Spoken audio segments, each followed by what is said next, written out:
Hey guys, I feel I have to explain the videos you're gonna see coming up because we're probably gonna switch to this format for the rest of the E3 videos, and I have to explain.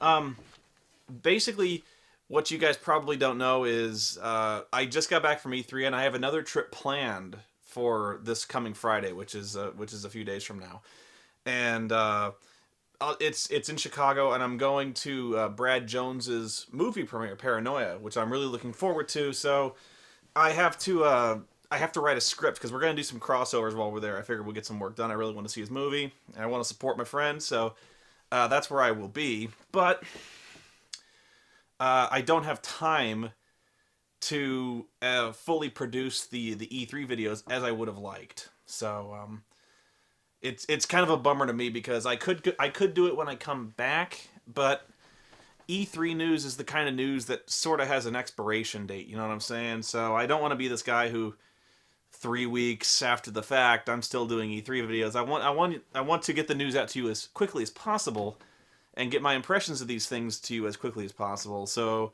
you're not feeling like I'm stretching out videos just to keep cranking out E3 content. So what I'm gonna do is I'm gonna give you kind of a rundown of the experience of E3, and I've got all my notes that I took on the scene of all the games I saw and what I thought. So I'll have to explain. I know some of you were kind of concerned when I came back that I mentioned on Twitter that I hurt my back, and I did rather badly, in fact. And I'll explain why. And I always feel bad when people see me at the E3 convention because I know I look terrible. I know I look really bad. Not because I'm ugly, although I am, but because I'm sweating. I look tired. I probably look a little pissed off, and I'm not pissed off. I just when I get tired, I look pissed off. But I always feel bad when people see me because I'm always like mopping my brow, like, oh Jesus Christ, I'm so out of shape and things like that. And so the deal with that is, I felt better than I did for a long time at this E3 because I'm used to walking the long circuits now. I'm used to carrying the weight, or at least I thought I was, and I'm actually carrying a lot less weight than I was before. I carry a backpack, if you've seen it, this big camera backpack that has the camera in it, and it had my wireless microphone set up, and that's about it. It didn't really. It had some spare batteries, and so all told, the whole thing probably weighs only like 15 pounds, maybe 20 on the outside if I collected swag. It's not a lot of weight, but all told, I probably walked around over the course of 3 days around 15 miles, just going back and forth between halls. And that wasn't what did it. My legs were fine. In fact, I felt great. It was my back. And I think what did it was the fact that the entire time, every time I stopped, I would go somewhere, I'd see a booth, I'd stop, I'd break out my camera. So I'd always be doing this basically every 5 minutes. I'd go somewhere, stop, take the backpack off, bend over, put it down, kneel down, set the camera up, set the tripod up, lots of up and down, lots of standing and squatting, lots of lots of putting the backpack on, taking it off. And I think it was just that repetitive motion of me, down, up, backpack off, down, and doing this. I must have done it around 300 times. No sooner had I gotten home and started to relax that the muscles in my back just knotted like fists, and I felt so horrible. And I figured it was just catching up to me. So I was like, I'm gonna go to bed and I'm gonna sleep this one off. Because usually when if you work out too hard or usually after I work out I'm pretty sore, and that's kind of what it felt like. So I was like, I'll sleep. I'll take some aspirin. I'll sleep it off. When I woke up that next morning, I had never been. Well, I don't want to say never because of the wisdom teeth. That was a pretty bad experience, but my back had never hurt as much as it had that day. So I sat up. I went, oh God, oh God. And so I try to take my shirt off because I want to change my shirt. So I raise my arms over my head, and my back immediately fucking screamed the message, no. My back clenched up, my arms snapped to my sides, the most just ravishing pain just waved through my body. It was so intense that I basically collapsed. I fell on the bed, rolled off the bed, hit the floor, and laid there for about 5 minutes before I could move again. It was bad. And I decided I needed help. So I went to the doctor, a very good doctor, who's actually a doctor of orthopedics, who gave me a cortisone shot in my hinder, and he gave me like 3 different prescriptions, which essentially knocked me out for 2 days. I feel good now. I still feel it, but I'm taking it easy.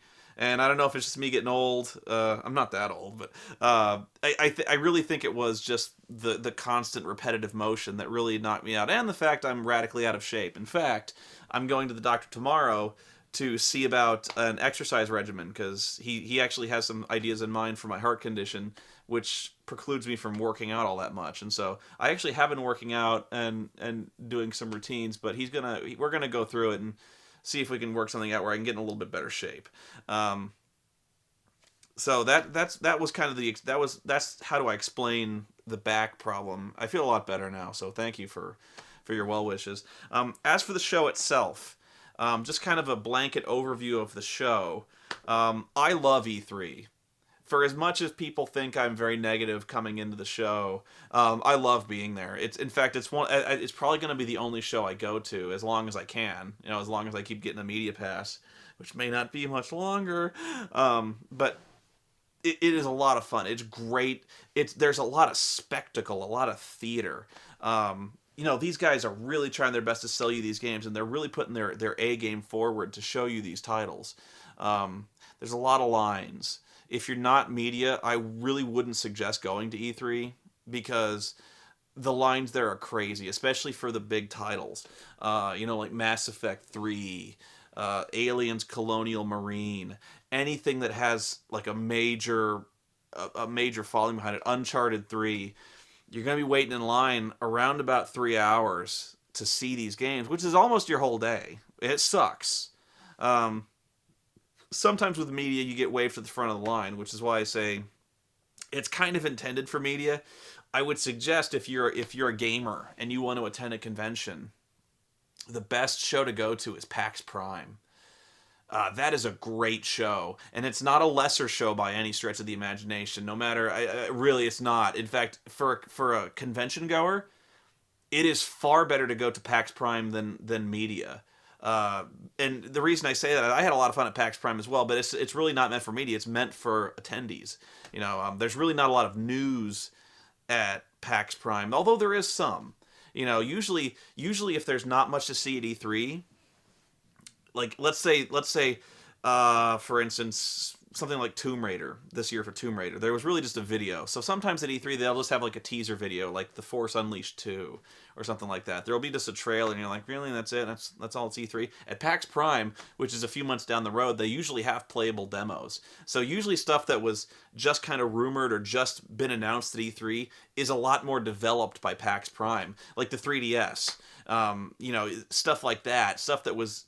A lot of companies really try to rush out the announcements and get just kind of a prototype going for E3, but at PAX Prime, they've had a lot more time. It's playable, so it's a very good convention. But yeah, I love E3. There's a lot of pageantry that goes on there.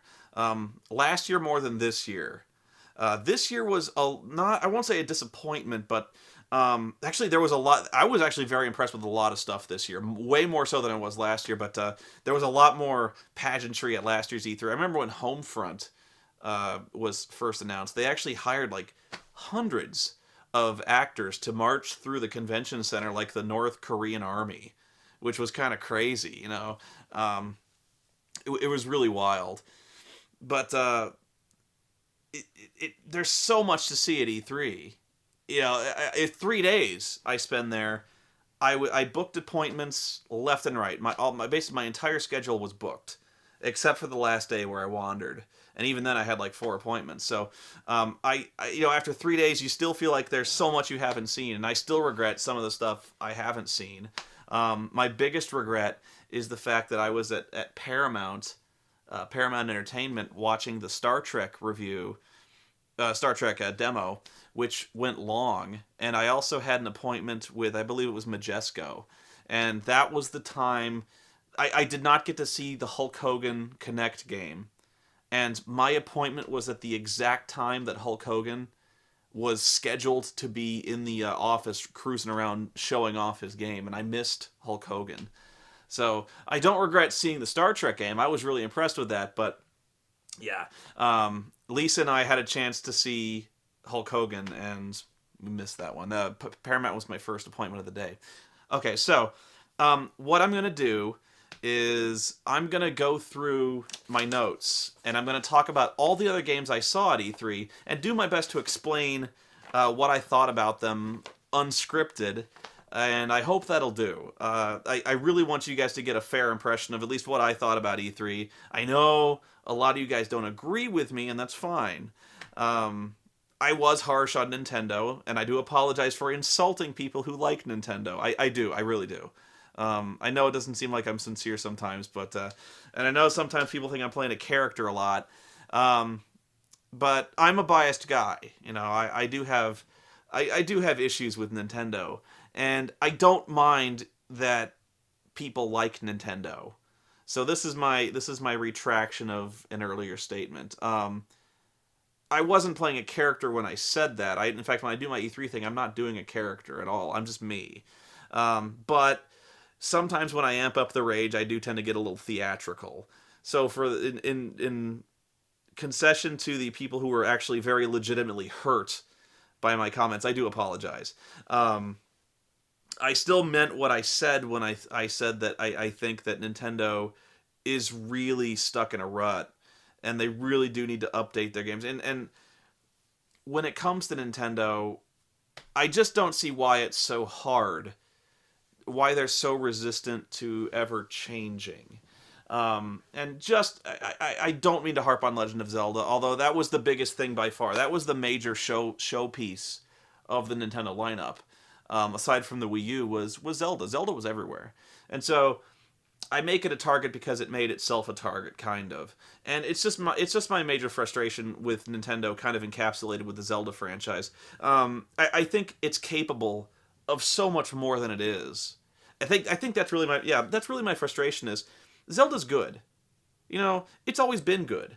The Ocarina of Time was a great game. It still is a great game. But no, I mean, you and I can argue how much it's changed or evolved over the course of the years, and we're going to disagree because, you know, I say that turning into a dog is not a major change, and some would say it is. But here's the problem.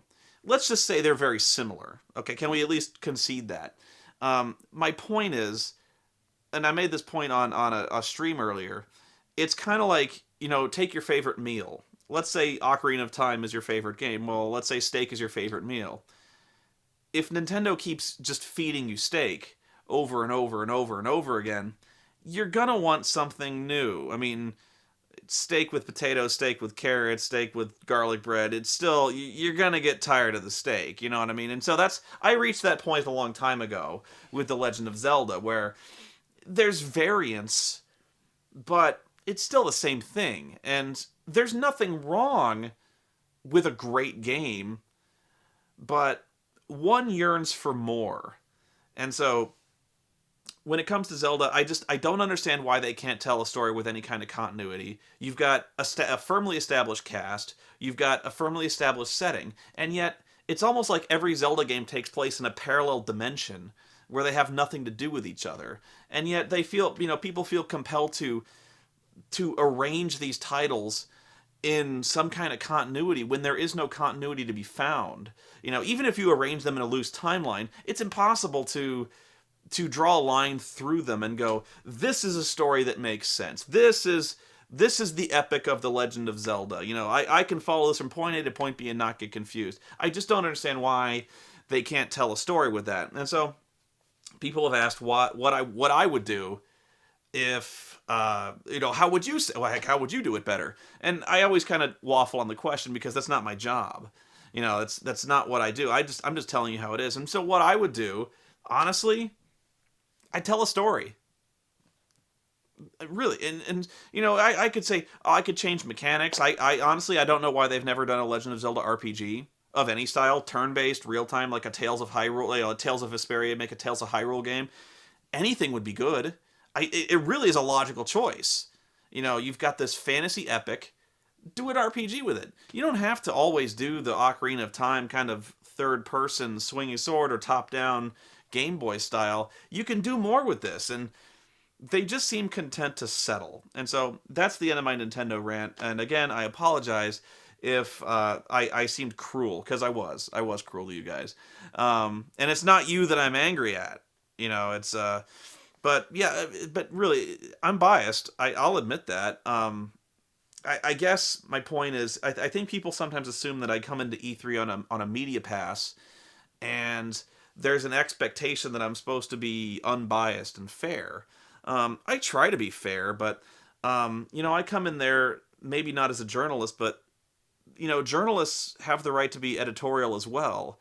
You know, I have an opinion, and that's it. So I guess that's the end of my Nintendo rant. So what we're gonna do is I'm gonna split this video up, and I'm gonna try to show you the trailers of where I can of these videos, and I'm gonna try to edit this with some live footage from the convention where possible. It may not always be possible, especially since time is kind of crunching down on me. So I'm going to end this video here, and we're going to come back, and I'm going to start talking about other titles that I saw at E3.